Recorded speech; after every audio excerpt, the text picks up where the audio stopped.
Udah. Tapi belum mulai.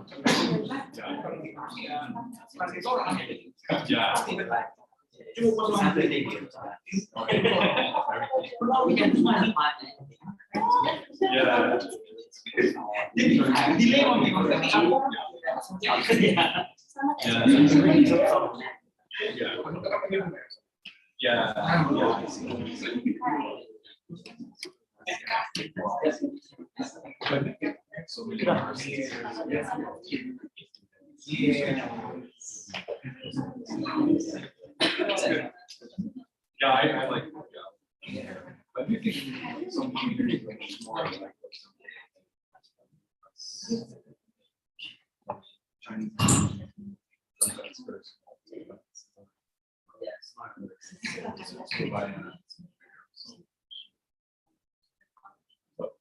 But you have to like, enjoy a little bit of everything.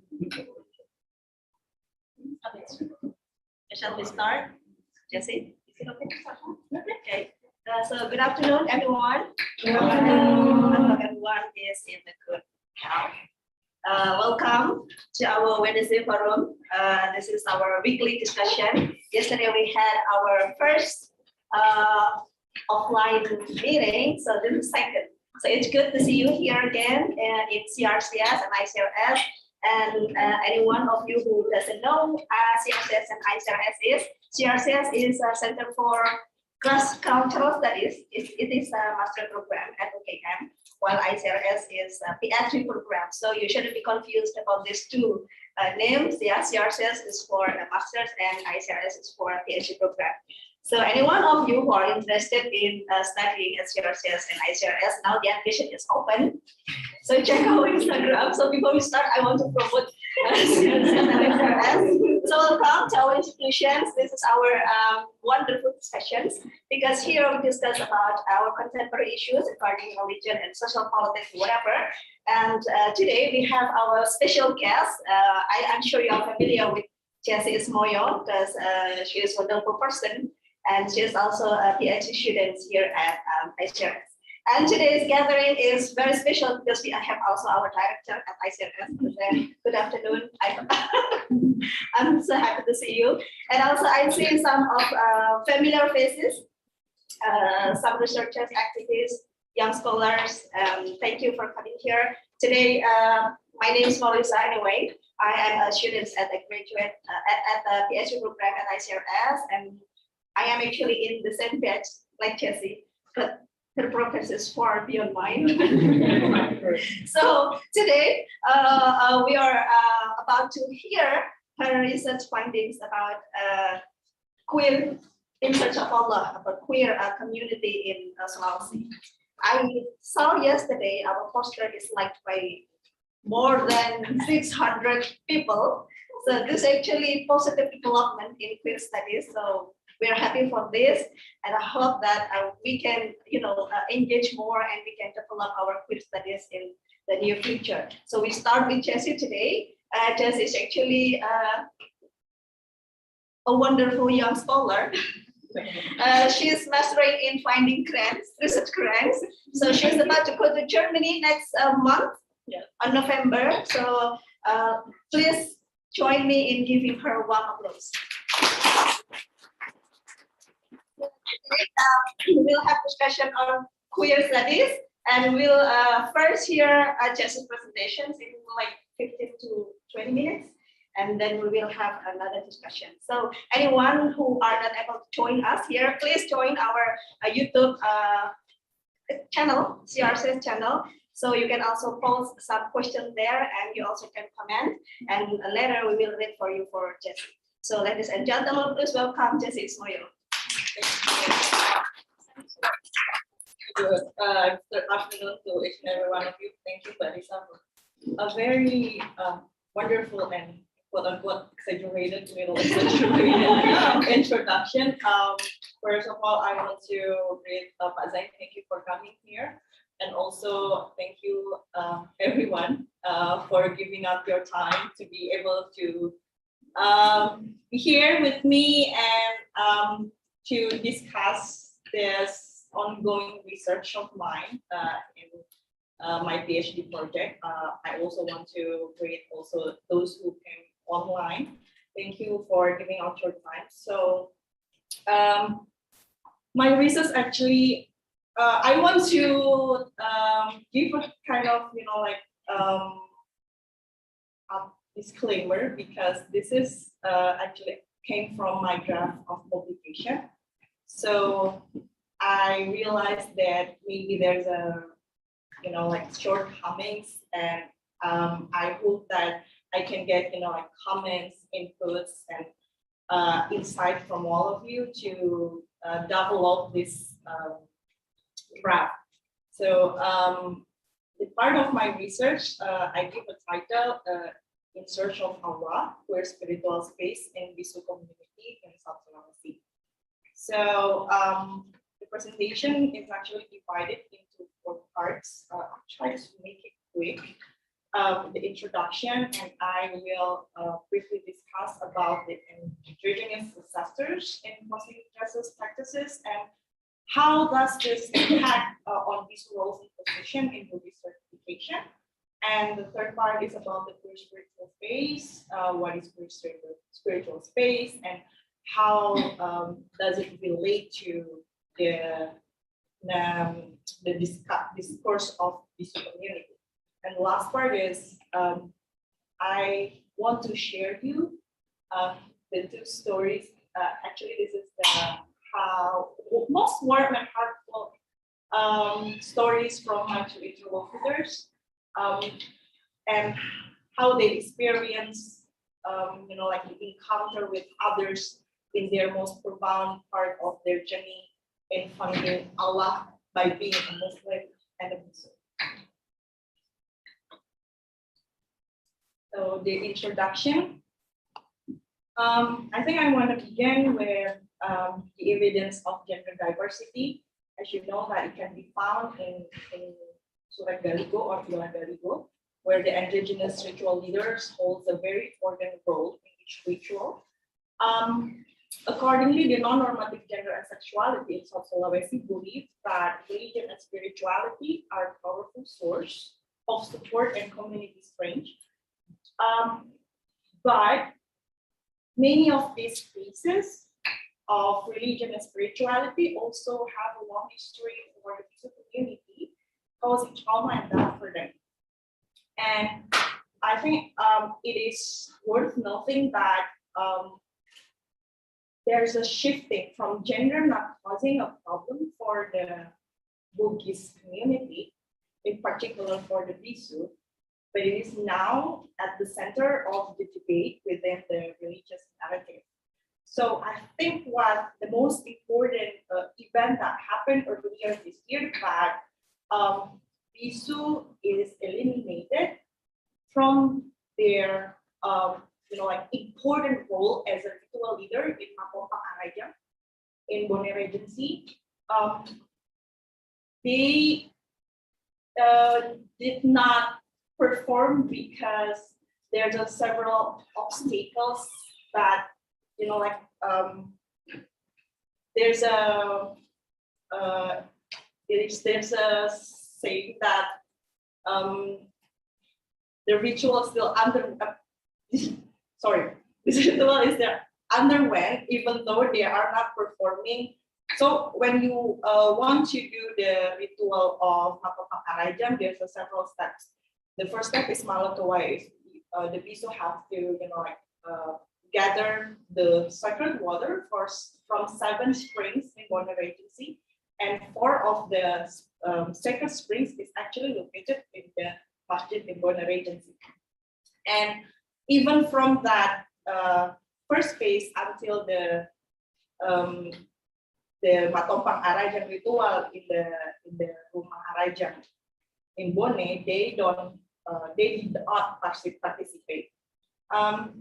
And I think on that account, the role of sacred possession of Bisu is kind of defined by their identity from religious perspective, because after that there's a rising discussions whether Bisu, quote unquote, is sacred enough to perform the ritual. So there's a there's a contested discourse within the Buddhist community, in the Buddhist society, that they compared today's bisu with past bisu, and they said that today's bisu is more like a bisu, or the one who perform ritual and just like acting like a bisu, something like that. So I think it has according to my fieldwork, it has something to do with the emergence of Islamic conservatism, and it has brought into the question of the position of the bisu in the Buddhist society. And I think it is necessary to, like looking back again and trying to understand their spirituality within this within their queer indigenous body, to untangle how they're intertwining religion and culture, and to see the how it plays bisu in their everyday life. So I would start with the Atoriolong and indigenous ancestors. I think it is interesting how bisu could have their roles and position within Buddhist society. That, as you know, Buddhist society has this Ilagaligo is a long epos that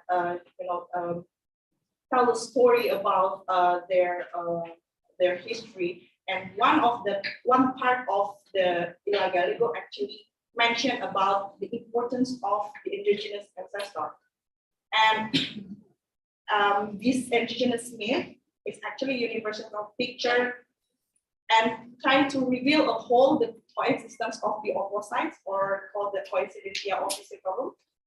And the coincidentia oppositorum, or the unity of the opposites, it is related to the cosmic fertility god with the hermaphroditic nature, in which male and female traits complement to each other. So the divinity is actually described with attributes that both male and female traits exist together. And I think it is this myth of indigenous ancestor exists because of the closeness of universal religious system to the Austronesian people. So in Bugis society, we know the three worlds that present in Atoriolong in their belief, that consists of Botimani, or the upper world, atau dunia atas, and the middle world, or Tungkenalino or Alekawa, and the underworld, or Pertiwi. And the indigenous myth that I mentioned about is actually about the union of sun that represent a male and the moon that represent a female, which come with the three sets of twins. So they have three sets of twins: the iron twins, the silver twins. The iron represent the sun and the silver represent the moon. But there's a boneless only child who was a silver and gold twin. So this boneless child actually has the side of the gold and the side of the iron. And this only child grew as a first rice. And the single ancestor is called androgynous because of that. And that is how indigenous ancestors became sacred in the Bugis society. And this is an excerpt from Surat Galigo. I find it very beautiful. So please give me time to read it for you. This is the part titled Bisu Descent from the Upper World. Though the sun was directly overhead, it did not shine in the west, it did not shine in the east. As if the rays of sun had been switched off, the middle world was as dark could be. You could not see the palm of your hand, you could not see a face of a man. The storm never let up. Thunder flashed and back, lightning struck against the earth, carried aloft off the shoulder of the storm was flung light. The leaves on the slopes of Mount Latimojo, sent down as well were Wisalareng and Wiatalangi, the bisu destined to live in Latengriu. Kuamatoa arrived on the slope of Mount Latimojo. Then and only then did the storm subside. The echoing thunder, the bolts of lightning were extinguished. At once, the sun shone again. So this is the answer from Sorega Galigo. And to explain that excerpt, I took the interview as reported by Rhoda Gower when the late Tuang Matoa Saidi still alive. Tuang Matoa Saidi explained that Galigo would not be complete without the bisu. That tradition written in the Galigo text were always followed by bisu since the beginning. The bisu came to earth with Batara Guru, the son of the god Matapoe. Batara Guru was followed to the world by a bisu called Bisu Mataru. But Bisu Mataru didn't stay for long because he had to return to the upper world where he belonged. But he transferred all his knowledge to Tuang Matoa Lelai, who stayed on the slope of Latimojong Mountain. He was the first Tuang Matoa and the beginning on Bisu on the earth until now. So to those who haven't heard, Tuang Matoa is actually the highest rank of the Bisu. So he actually a ritual, not only ritual, he knows all the chants for all the rituals, and to be able to be Tuang Matoa, you have to pass certain kind of tasks, call it iremba. And nowadays, I think it's, you can only count it with your hands. There's only 3 or 4 Tuang Matoa who have performed iremba. All the other bisu is actually called bisu pasere or bisu who only dances. So speaking of the roles, what the culturally specific ceremonial roles bisu have. Bisu can lead their ceremonial roles because they can speak Bahasa Torilan or the language of the god. And it can only, it can only be done when possessed by the spirits. And the spirits only possess those who in between, not received by Oromani or Makuntai. So the female or male, the ordinary female and male cannot receive that kind of spirits because they only spirits something in between, or we call it like bisu. And their roles is actually vary from the regalia guardians, shamans or healers. There's also jenang, those who prepare all the food for the king, and others specialize in preparation of offering in each ritual, while others simply attach to a palace. There's 2 Tuang Matoa that I know that simply attached to a palace. The one is Tuang Matoa Tuang Ece in Sopeng, in Bolarigi, in Kuning, and the other is in the Arajang Segeri, Tuang Mani. So as you can see, they must carry out, there are so many ceremonies that actually carry out by the bisu in the kingdom, but this is just several examples. There's a Mapalili Pakap Regency. It's a ceremony to ask permission from the Senyang Seri or the Rimadi to start planting rice. And there's a Masapo Wanua. It is actually ritual tolak bala, Magari Kampung. So they prevent evil things from occurring in the village. And Macarat Pabareng and Matomo Arajang, as you can see, explanation in this slide. So I think the most important of the sacredness of the ritual lies in the balance of the cosmos, not only about the in-betweenness between the male and female that resides in the bisu, but also to understand that to balance that knowledge that chaos persists the cosmos. So the ritual requires the counterstop between 2 sides, between the female and the male, and to be able to accommodating that, they have to perform post-ritual dressing. And they add kind of a female and male characteristic when they perform their ritual, they conduct their ritual to experience this kind of turian. So in the way to connecting the quoting langit, the dunia atas and the dunia tanah, they have to disguise themselves in the female attributes in ritual. So this is several example of attributes that associated with feminine properties and masculine properties, as you can see. And what I want to emphasize that in terms of their ritual, the cross-dressing practices, does not mean that the performer wants to change the sex or who they are, but if they want to emphasize that the fluid androgynous nature is primordial totality in which all forms merge into one with respect for the opposite. So jumping to the next part about the queer spiritual space as an alternative understanding. And this part, I raised a question, this question actually, to see with the question of Bisu not being sacred enough and their gender identity, raise a question about their piety. I start with the statement that it is not about the dichotomy between the sacred and profane, because in terms of queer spiritual space, you can have this kind of Islamic sacred and indigenous sacred. So it can be like Islamic piety gets along with the indigenous piety. It can be both. And the most important concept in the queer spiritual space that it is not only about the space as a place, but it is kind of practice of everyday living.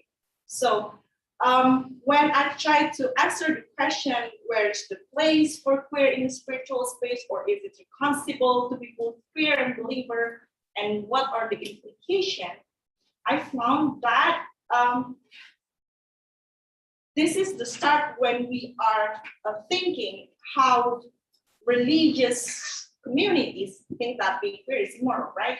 So they have usually been malicious and contradicting towards queer people, and the integration of religion and spirituality and sexuality is believed that it's incongruent due to conservative point of view, because spirituality only implies prescribed moral conduct and the practice of being that cannot be violated. These arguments have been used to justify why being queer is immoral based on heteronormative conceptualizations. But according to Brown, being queer is actually to act like a verb. It's kind of similar with Judith Butler concepts in gender trouble. This concept is actually focusing on how the queer body is experienced to spirituality. So Brown stated that queer has agency of their own. So this kind of agency they reproduce and engage to perform their identity through it. So the queer spiritual spaces are transitory, liminal, and professional. Also strategic, mutable, fragile, contested, negotiable, and multivarious. And as I mentioned, we can find queer spiritual space actually everywhere, because it is not only matter of the sacred space. So to support Brown arguments, I used Campus argument that she said that spirituality can be illustrated to three parameters. The first one, there's a strong feeling of innermost connection and introspection. And also remember that spirituality is dynamic, it grows and changes throughout time. And spirituality can also represent a cultural and shared journey involving interweaving different encounters that lead to various experiences and ways of living the same faith. So I think the most important argument also raised by Zimbabwe and Howells and would have that the subjectification shifted religion as limited from the ritualistic and dogmatic as a positivist view toward the spiritual realm. Okay, this is the first story. This is actually the story of Puang Haji. Puang Haji is destination for those who have made Haji pilgrimage in the Buddhist community. So Puang Haji can be addressed to female and male, so it's kind of gender neutral. And this is actually a picture of me and Puang Haji. He's a Bisu, but he decided to take a hiatus from Bisu because he wants to focus to be teacher. He teach Bahasa Indonesia in Islamic school in one of part of Sulawesi, South Sulawesi. So on the self-acceptance, let me read it to you. In my interview, he said that how the process coming out to self, he mentioned that it is uncomfortable, it is not easy to be bisu. If I could shed tears of light, I will be grimacing at Allah. Oh God, why was I born like this? However, I realized that it was my qadar.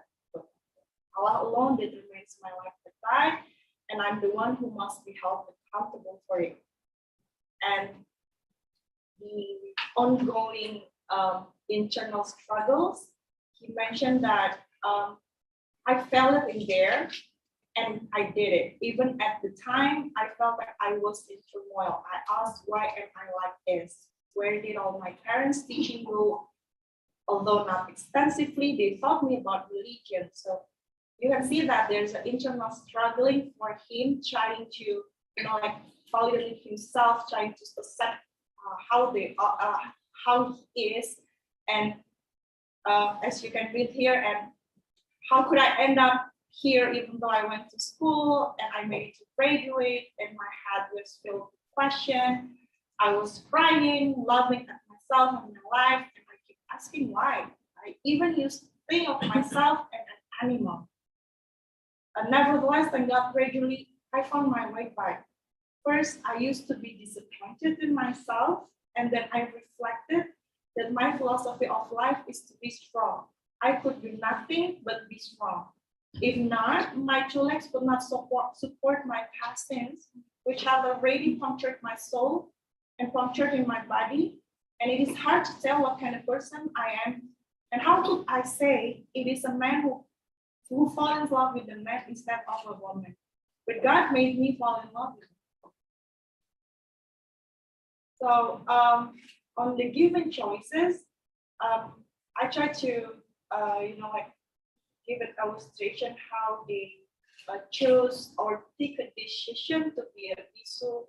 And in this part, I highlighted Buang Aji decision about take leave or take a break from the bisu, because he mentioned that it's not about because he now is a civil servant or a teacher, but he felt that if I chose both, I cannot focusing on one and ended up,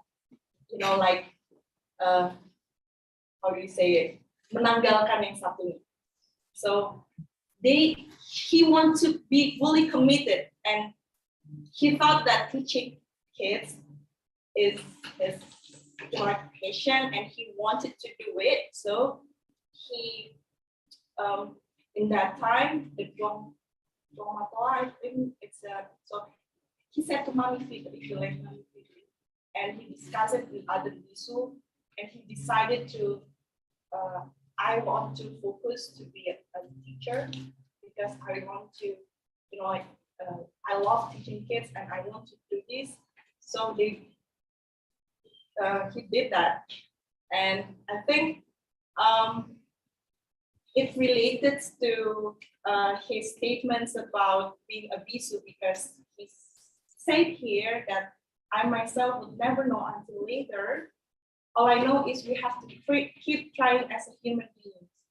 We cannot live by waiting for Mujizat to happen, and we should understand that if we do not work, do not pray, we will not get what we wish for. We could not get the wisdom if we only work without praying, and it will apply another way around. It is actually better in Bahasa Indonesia. I have to translate it in English. It's kind of, lost the meaning. But in his quotation, he mentioned that how he spent his day trying to be a good Muslim, and how he performed from the Saat Subuh, and then Juhur, and then in the meantime he worked, and then how he explained to me about being a Muslim, and about Salat. And I think the thing that I want to emphasize is if Allah wants to give us pahala, we only get 50 for not praying. So he mentioned that salat fardu is 5 times a day, 2 rakat down, 4 rakat the zuhur, 4 cycle of azan, 3 rakat of maghrib. How could we claim ourselves as Muslim but we leave salat? Mention that. So another, I think it's very interesting to see that in the middle of the interview process in the field work. So usually I have stayed a whole day in their home or following their activity. They would excuse themselves several times to do salat. So there's one picture, actually I took a picture of the performed salat, and I asked them if they okay if I took the picture, and they said it's fine. So yeah, so in the family acceptance, I think for Puang Aji, it is hard for him on the family acceptance, but he always emphasized to me that Islam for him is within. So he always repeated that phrase, like when the experience of the family, when I asked him about the acceptance, he just mentioned the story when last year 10 of his family relatives died, passed away, sorry. And the first one is his mother, and followed by his brother and the one-time cousins, and how he,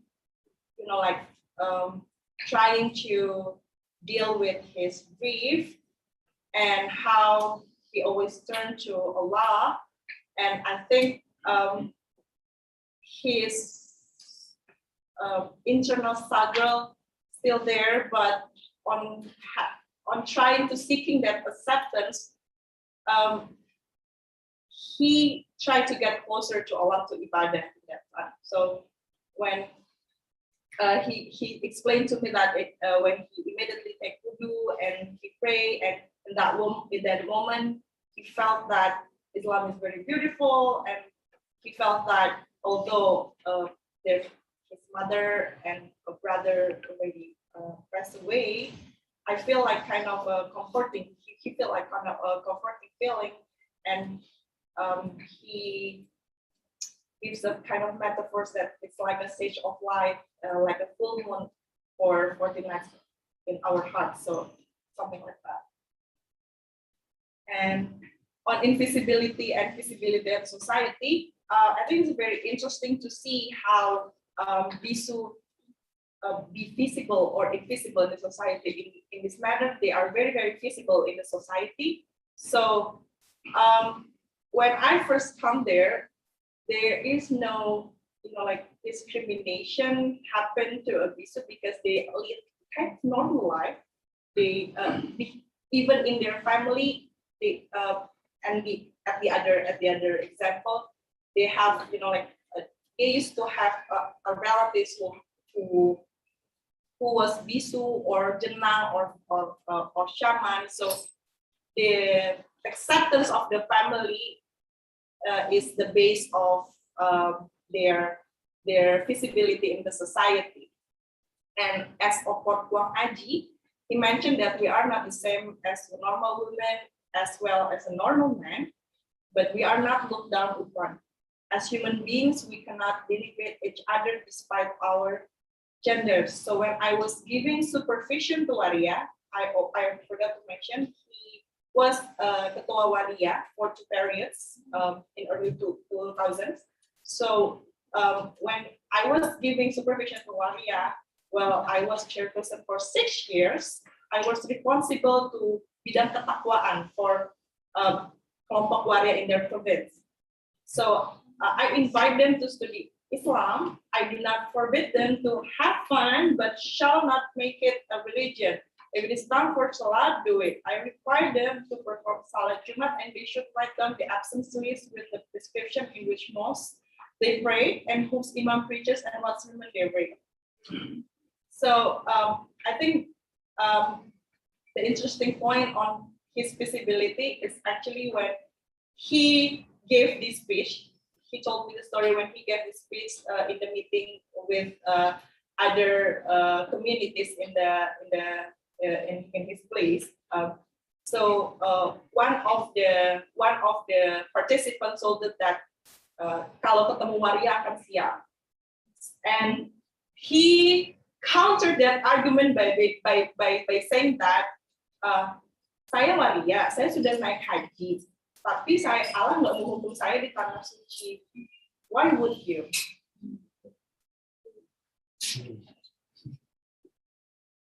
That's the story of Florida. The second story is actually the story of Pisuyuni.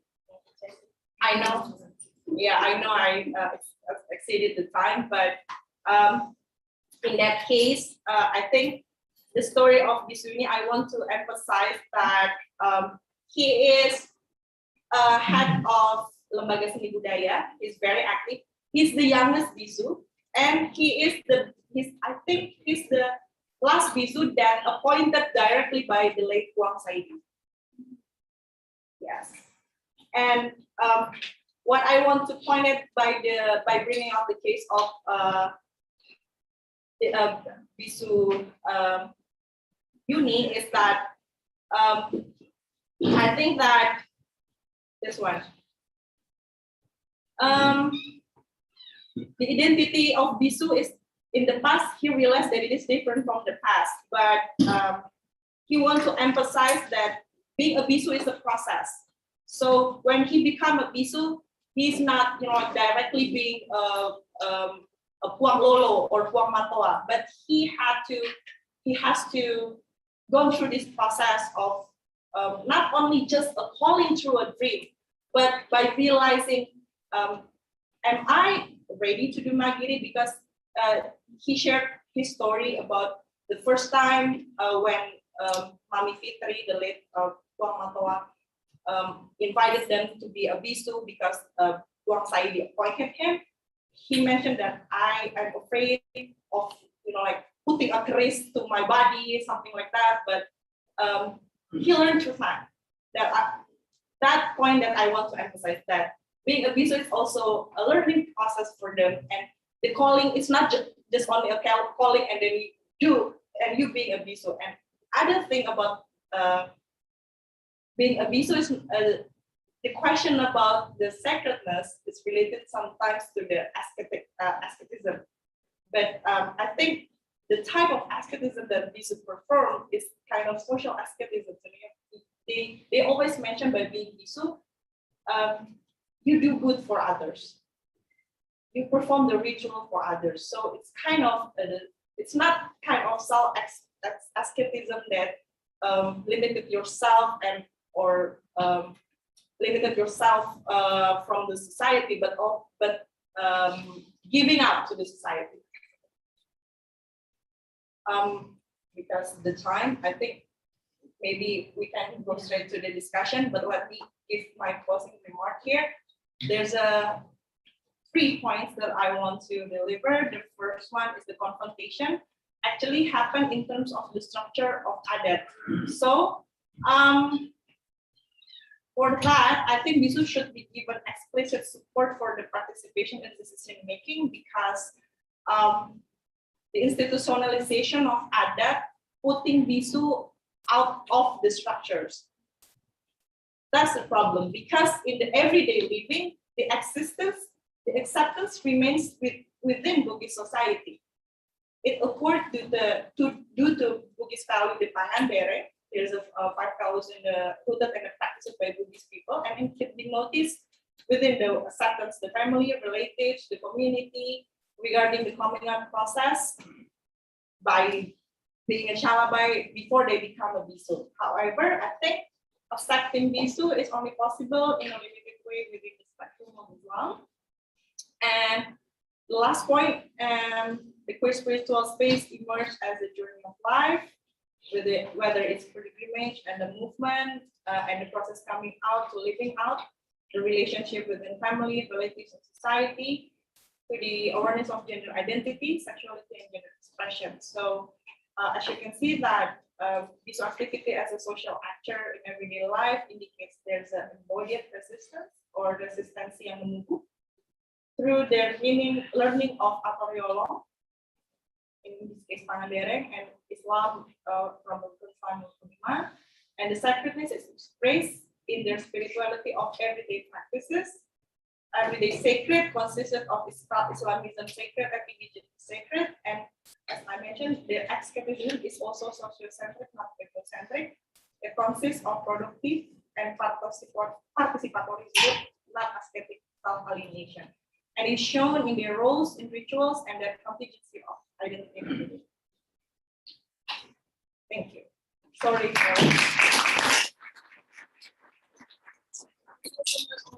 sessions. I know you have the time, but I don't want to stop because the story is very wonderful and it inspiring and enlightening for us to educate ourselves about the issue. And I'm getting emotional, Tessie, when you mentioned about self-acceptance, and family acceptance. So I say like, in one way, I feel what they feel like, sometimes the hardship that they have to face.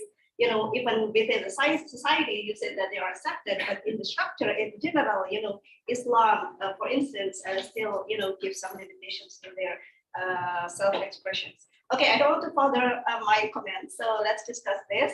We open for 3 questions. If you may, please. 1. Other, then 2. 1 more, female. Okay, 3. Okay, we start from Mastor. Please. Yeah, you. Please mention your name and your questions.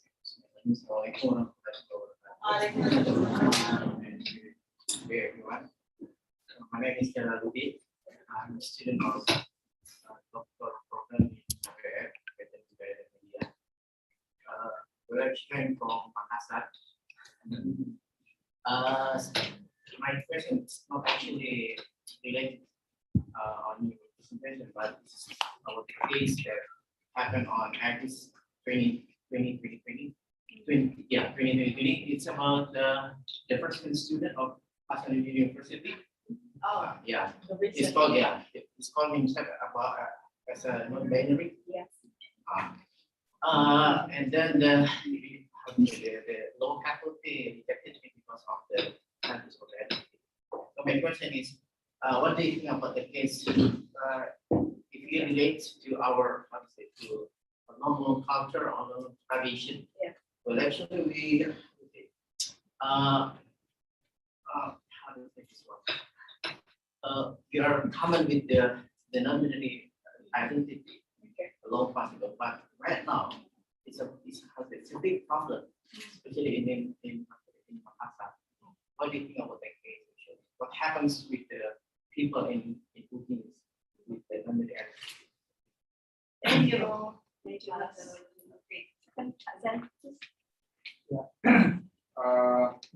Thank you, Jesse, for the presentation.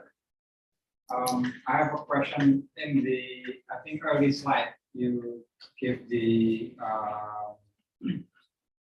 I think, slide number 3.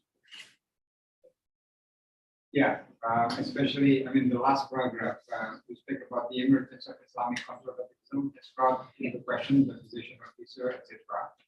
Although you don't discuss that much later, I don't know whether you discuss that in your dissertation or not. Yes, I discussed it You do. because I don't have time to read this long story of this one. Yeah. So my question is, do you also find Muslim groups who support the issue? Yes. So, yeah. So there's a actually it comes from the long Islamization. Oh yeah, okay. Yeah, okay. So yeah, if you can explain that little, I'm interested. Because also, I mean, like when you say because their gender identity violates religion, I think you need to be more specific. Which religion? Because that's why I'm interested to see if there are Muslim groups who support them and what kind of arguments they use. Because in the literature now, I mean, especially in the Islamic feminist theology I mean, the idea of I don't know how to say, gender diversity or non-binary in terms of gender is, I mean, it's very much discussed with arguments going back to very early sources in Islam. And then you see even books like the Tao of Islam, Satiko Murata, and then I mean, discussions about the feminine and the masculine in Arabic, that God is more feminine than masculine, for example. Many things. And then also, I remember the discussion, the comparative theology, I think, of Muhammad and Mary, which basically portray both as more feminine because they receive were some kind of revelations directly from God. So, I mean, there are many things like that, which I think, of course, I mean, these are all in the literature, but I just, I'm interested to see, I mean, to put an emphasis that there is this other religion. So it's not simply violate religions without qualification. And also, yeah, I mean, there are the existence of Muslim groups to support that. Thank you. Thank you, Pastor. Okay, the third, let me. Hi, Tika. Hello, my name is Tania, and I'm from Jalachana. And before we arrived here, we had a lunch with Paleo, and he told us that your work is under supervision by Paleo, and if your work is good, please give him comment. So I would like to congratulate for your work, and also thank you because you bring up the issue of the school, and when we talk about gender diversity, sexual orientation, and also sex characteristics or diversity, I think this is a good work because people, majority, Indonesian majority society always associate the diversity of exchange. They said that it comes from West, America, or so on and so forth. But from this, from your work, we know that in our society a long time ago, we also have the beauty of the gender diversity, as you already present in your presentation. And I think that gender diversity is so diversity is come from Indonesia, but homophobic and transphobic, I think it's not from our culture. So I have several questions. The first one, maybe this is about a question of clarification. When we talk about bisu and Desi, you are using the term of queer. Do the bisu related to gender identity to non-binary or transgender or bigender or etc. I have prepared this question because this is related to the pronoun that they want to use. Because at your on your presentation for the whole time you use he, his, and him. Do they have like, oh, I want to call my name. In Indonesia, we have the gender pronoun, but in English it's so binary, male or female, he or she. So that is the first question of mine. And the second question is, actually I have the same question with Azek. I'm curious about the emergence of Islamic conservatism related to the issue. Do they affiliate their religion to Islam or what?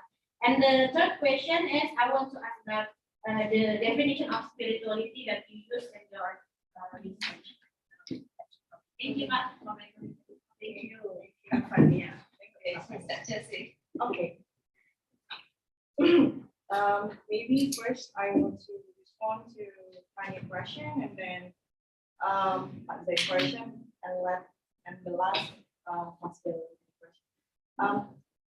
Yeah, I supposedly I mentioned this at earlier on my presentation,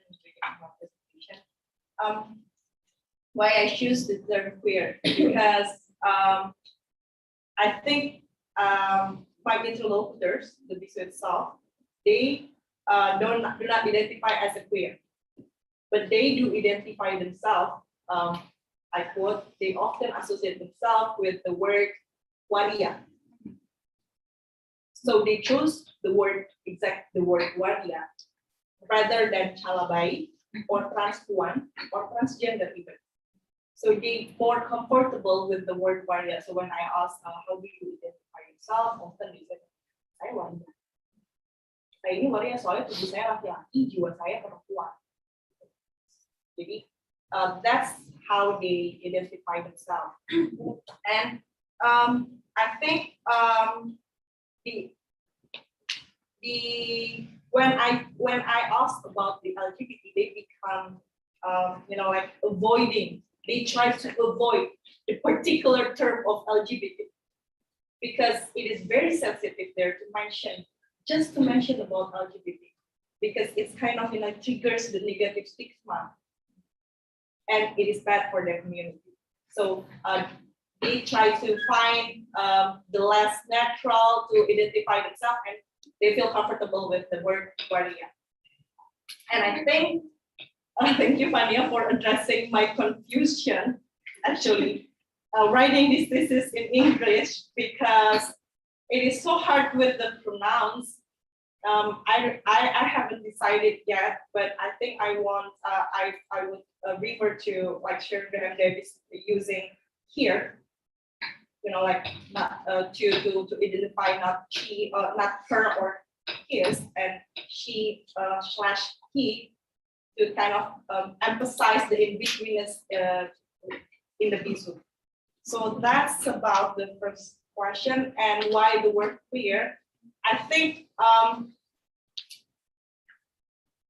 let me see. Okay, the queer itself in the how do you say in the realm of the academic, I think the queer is the most the most expansive term to cover all the identity and to cover all the identity outside the non-normative.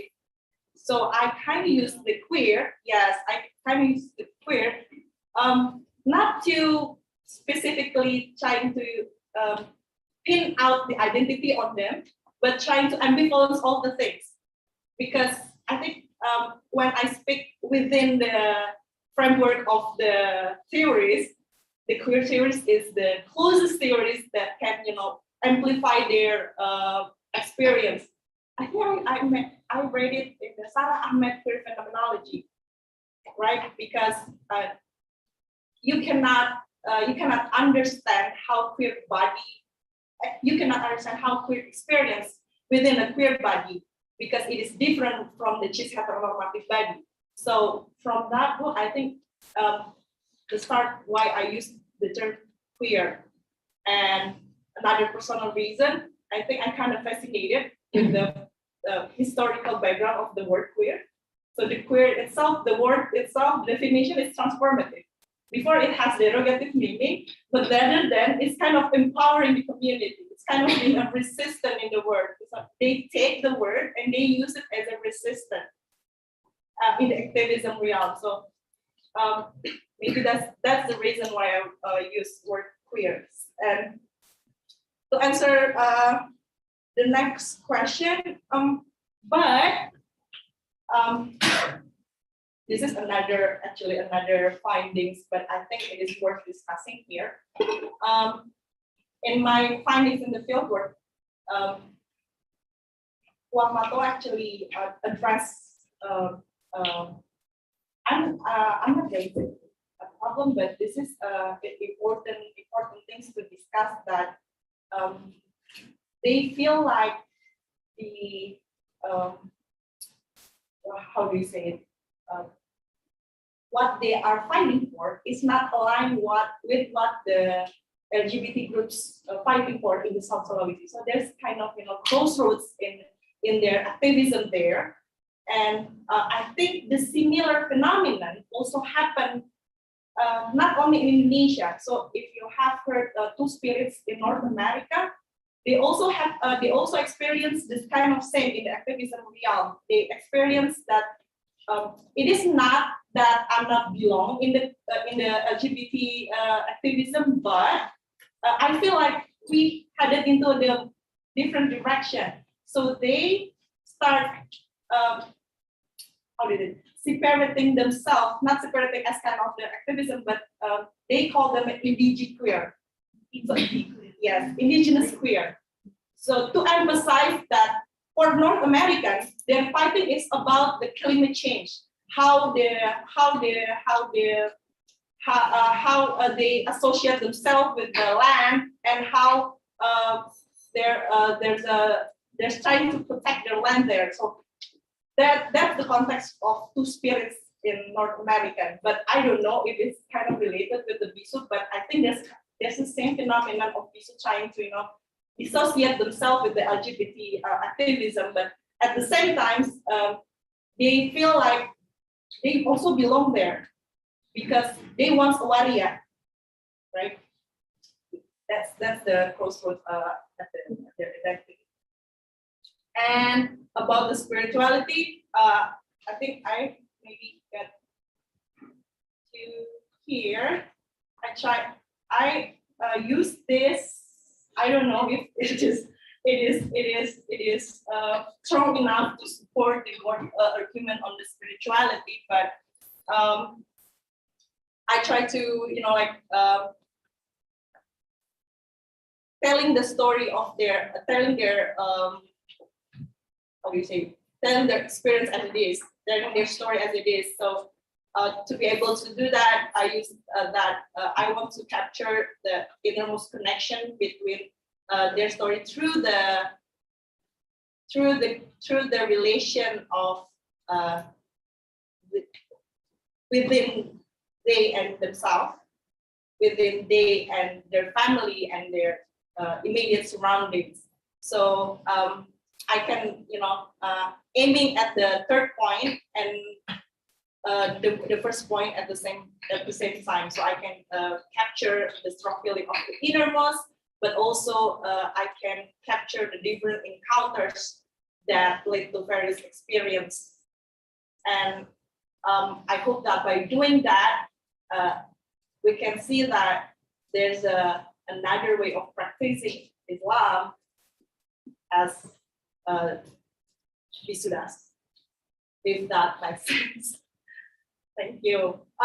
Okay, second question.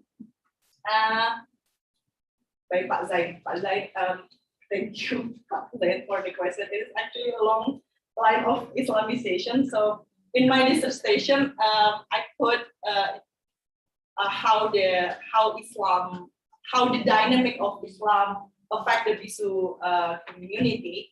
But, so I start maybe with the Pangandaran as a Buddhist value. So in the Pangandaran, the last two values is actually Sara and Adat. So Sara and Adat.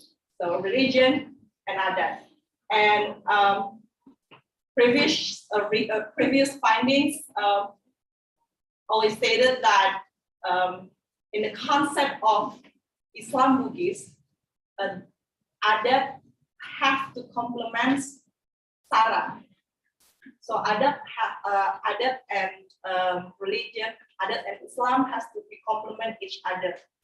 Tidak ada boleh yang satu lebih tinggi dari yang lain. Semuanya harus setara, something like that. And I think it relates to the earlier times of Islamization by the Datu Telue or three preachers. So there's a tiga datu, and the first one is Datu Ribandang as a fikih expert, and then the second one Datu Fatimah as a Tauhid expert, and the last one the Tasawuf expert. They spread to this various part of South Sulawesi to spread the Islamic teaching. And as we can see, that's the first encounter within Buddhist culture and Islam. And from that, we can see how the negotiation happened between the Islam and the Buddhist culture from the indigenous practice. For example, let me read here. There's a Mabar Sanji, for example, in the Mabar Sanji in South Sulawesi, it changed from telling the history of Lagaligo and Meotalo Karalai to the history of Prophet Muhammad. And the second one, there's actually in the ritual is very important, the relation between the sound and the dance and the movement that someone do in the ritual. And the sound of 5 drums refers to 5 daily prayers according to Islam. In Bugis is called Timalutu Aniakian Rangani. And in the chants that chanting by the bisu, they usually insert mama or it's a prayers in Arabic language. I think it is very interesting dialogue between Islam and Buddhist culture in that matter. But in the process of the Islamization, there's 3 points that I want to address. The first one is actually how the Muslim militant resistance carrying Islamic orthodoxy to fight the colonial in the early of 20th centuries. And it kind of divided 2 groups in the Buddhist society. So there are those who think that adat must follow Islam, but there's those who think that adat and Islam must complement each other. And I think there's several findings. For example, Umar Tamrin found that the dichotomy is actually between the Sharia and Sufism. So the Sufism is more tolerant of adat, while the Sharia position often regarded as intolerant of adat because the restriction of religious texts and ritual formalities. But later on, I think the event that actually worth mentioning is what happened in Kahar Muzakar Gerombolan in the ITII. When Bisu massacre happened, we remember that Kahar Muzakar did that in his attempt to purify Islam. So he lies in the Islamic orthodoxy, and Bisu was killed because those who from Islam Orthodox thought that Ilagaligo and Bisu were not following the Sharia. And Bisu were associated with Shirik, atheists, enemies because of that. But I think, and I think that's the second turn point if we talk about Islamization in South Sulawesi. And the third point that may be as important as that is the conservative turn that happened after the fall of Suharto. I think it is very interesting when in the terms of Indonesia in general, that it moves the right-wing majoritarian mayoritas Islam from the margins to the centers. And what happened in South Sulawesi is actually give rise to various Islamic organizations. So it is not only about the maybe it's still between those 2 dichotomies, but after the fall of Suharto, they give rise of so many Islamic organizations, like for example, Komite Persiapan Penegak Syariah Islam (KPPSI) or Laskar Junjulah in South Sulawesi, and many other groups, Wada Islamia, something. And then I think HT, Aslul Nawal Jama Communication Forum, Mujahidin Council, and I think the movements and party base of Islam with the same goal as agenda to enforce Islamic law and implement Islamization in the various aspects, but somehow similar with the spirit of the Islamic Orthodoxy. And maybe continuing to the question of I think finance question also, and somehow to some extent might answer the Mas Jalaluddin question about there's a, so it is no longer about purifying Islam nowadays after the conservative term, but also the anti-West, there's a rising of anti-Western sentiments that lead the non-normative group into the, marginality position. Maybe the best way to respond to that, I want to, use the just get what in terrorist assemblage. I kind of forget what is Indonesia.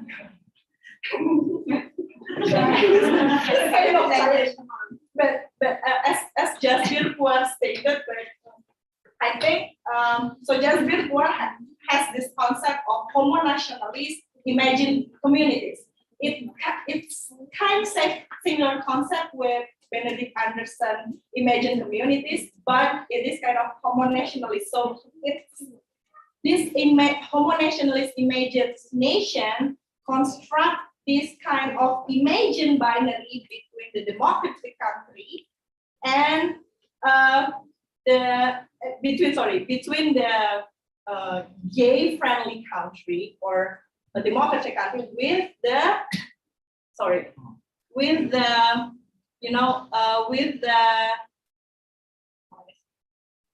homophobic country, sorry. So there's a democratic country and homophobic country. So there's a gay friendly country and the religious and despotic country. So it creates this kind of imagined binaries that somehow, leading to one only singular narrative about the LGBT movement. For example, in the case of Hasanuddin University, I think we easily associate what happens there and what the Bisu is doing with their existence to do a ritual, and then we use the Bisu. We use Bisu as an icon, right? As a gender pluralism icon in Indonesia, but we sometimes forget that the overexposure that Bisu have sometimes making the community itself fragile. They don't have daya tawar to protect their community from the serangan-serangan that say that they are no longer sacred or they cannot participate in the ritual. I think we need to consider that very, very carefully when we trying to empower the community. That's the first, and that happened because we easily associate every non-normative activism only to the gay liberation movement that happened in the West. That is why when we speak about LGBT, it is directly associated to the West, to the democratic, to the something that it makes simplification. If we refuse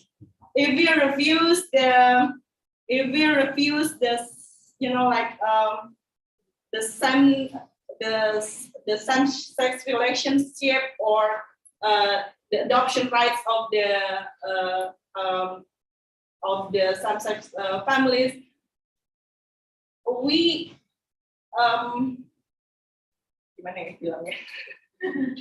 it's very hard to English, but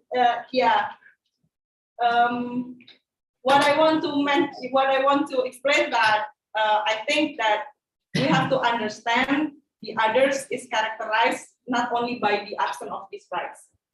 So not just because we don't have these rights that kind of what gay liberation in the West are fighting, doesn't mean that the non-normative group in the East or in the developed countries is less democratic than the West. So yeah, something like that. And okay, I hope that answers the question. And lastly, about Mas Jalaluddin. Mas, actually, that event at some extent bring negative effect to the BISU. Yes, because what I just explained.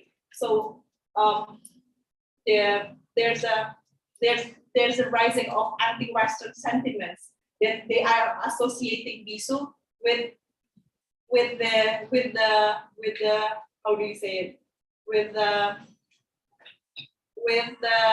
I don't want to say that, but they kind of confusing what the terms here. So what happened is that those who before, you know, protecting BISU in terms of adat, in terms of Dewan Adat, they are starting to questioning again the BISU. So they kind of BISU, the comparison between the past BISU and today's BISU, they kind of, you know, legitimizing that. They asking the BISU existence, or they sacredness, are they sacred enough? And they start to comparing, but instead of putting the BISU into the, you know, like into the structure, they did not do anything. They only invite the BISU to perform a ritual. And I think what I want to address, that we have to be, you know, like more position to BISU in the decision making in regards of that, because in the Hasanuddin case, my take of that is actually kind of it's a real political move on that issues. But I heard that the two lectures already, you know, they have the penyelesaian baik-baik tanda kutip, and they decided that the student can menjalani perkuliahan online because takut dibully. So that's the last thing I heard about this case. But in terms of BISU, yeah, so there's a rising anti-Western sentiments because of that. Yeah. I hope that makes sense. I'm sorry. Yeah, thank you, Jessie. We still have a few minutes until 2:30. So I will just give one question, because there is, Anna, and there is one question also in YouTube. I will click for you later. Okay, please. I can go with the YouTube first. No, go ahead. Okay. First of all, Jessie, congratulations, you have done this work. And I have 2 points. My first point is, where did you get your research? Is it under gender studies or studies? Or how you approach your research, and how you see the existence of BISU as this part of identity is older than those concepts under gender studies, right? So the existence of BISU is much older than those concepts that was just born maybe 100 years, okay, or maybe less than 100 years. And how do you see, and how you think your approach could empower BISU on every contestation they have, whether it's internal or external? And second,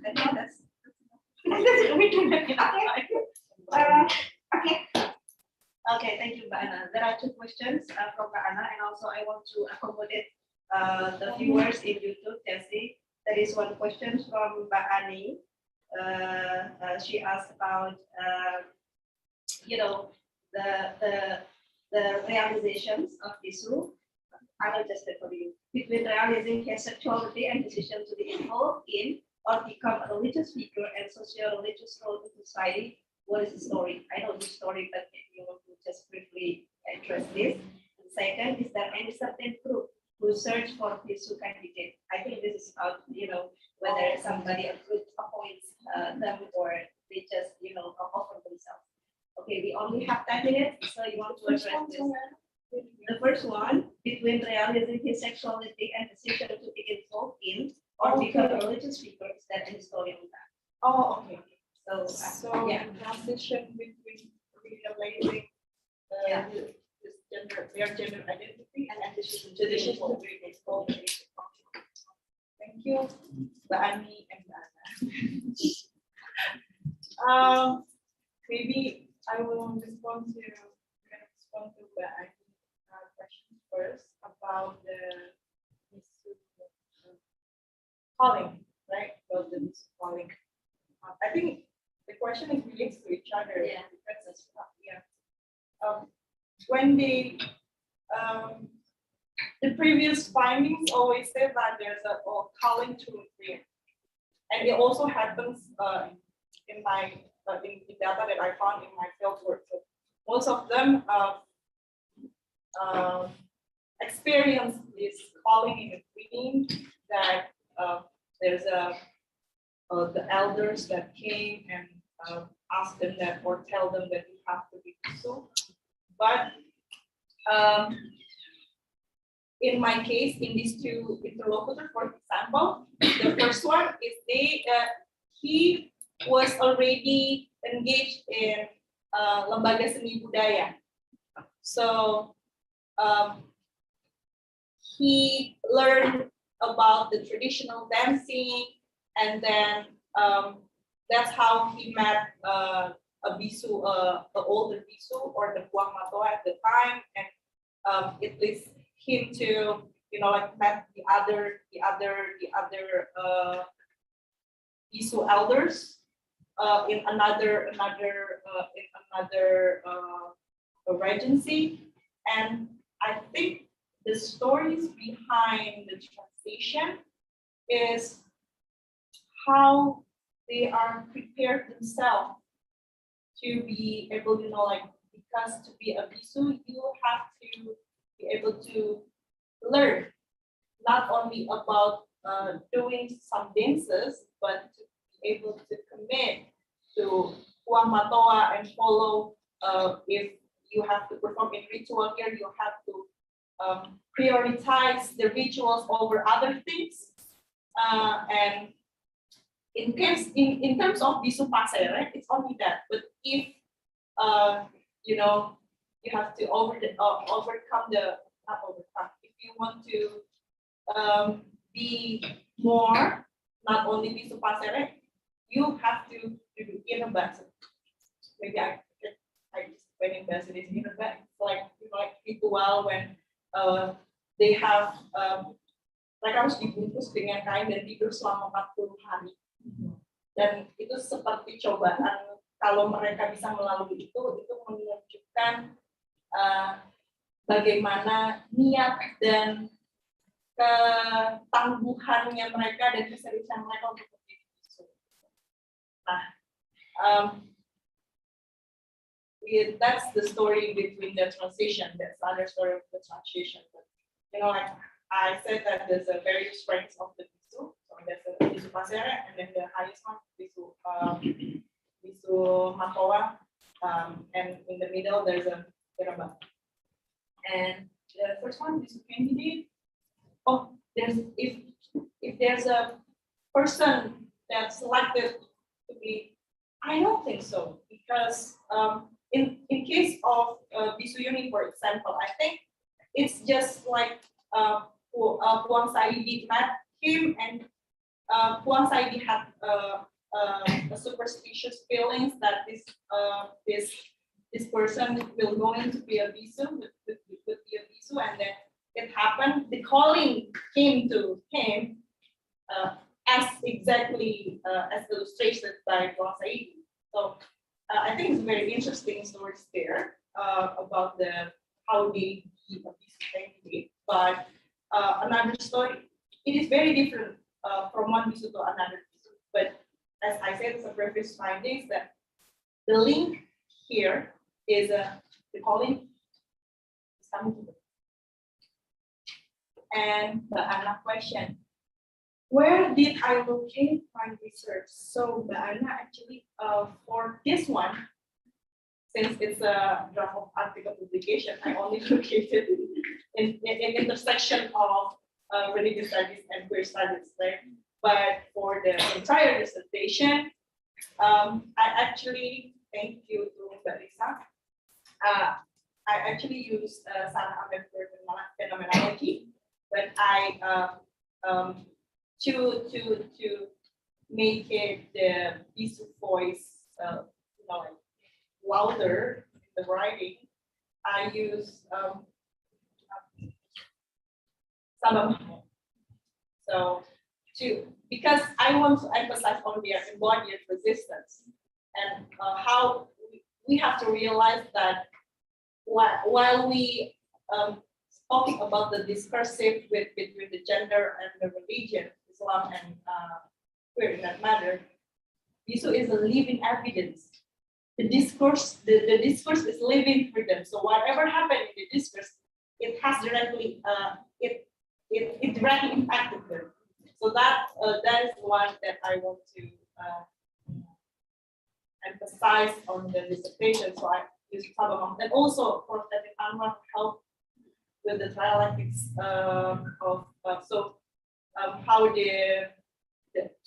be able to to understand the connection between those two. I try to gather the story from their self journey and their like I said, the connection between the self and the others and the family, for example, because the family is a very important as a family acceptance also leads to this of acceptance. And yeah, I think that, and how to empower these ones from extent. Okay. Maybe it's as a closing. I think this is my, I don't want to say that it's my last resort, but this is the best I can do within my research because I use participatory particular action research. So this is not come from me. This is come from the bisu. So they want to do something for the community, and I just happen to be there to help. So in the earlier of this year, we make it is actually ironic because we make the pelatihan sere to prepare the bisu for the Matopan Araja, but ironically, they eliminate they didn't show up at the event. But currently, I think after a discussion with one of the Puang Matoa, he expressed his concerns about I think it has been a long time since the last all the bisu come together in one place. So he kind of happy that someone can do that, gather all the bisu, and then we have a conversation. What is really we want? We make this. We try to not in Bugis, I think it's called 12th.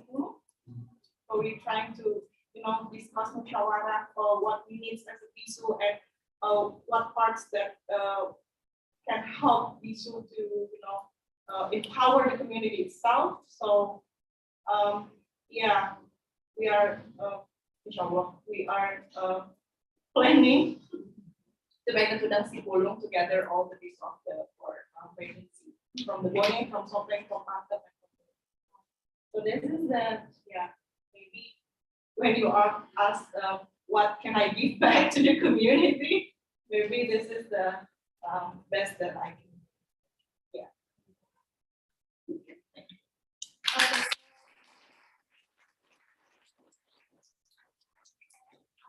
And then because Jessie also already gave her final statement, which is very strong. This is a bit like Jessie is not only learning in the community, but also really making positive engagement with them, which we hope also will help them, to be more heard voters. So I don't want to assume any, any points in the discussions, because I think we all learned that, by listening to Jess's story about this community, we all know that everything is so diverse, expression is diverse, gender expression is also diverse.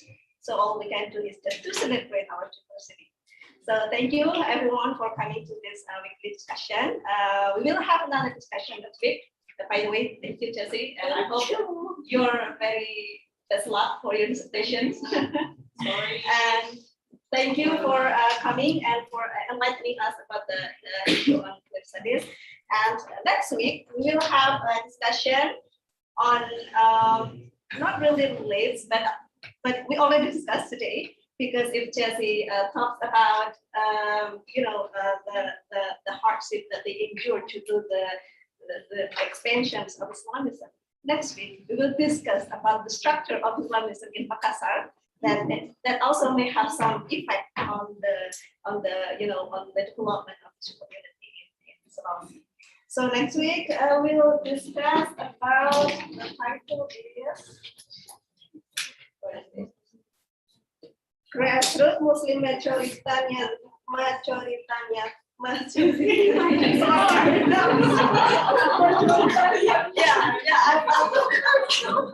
Analysis of Salafi Islamic expansion in Makassar and its socio-political significance. So I think that's quite, important also to discuss, to understand the whole, situation, especially in Makassar, and maybe we'll give also some pictures that what happened in Indonesia. So thank you everyone. Thank you for coming here. We will see you next week. Good afternoon.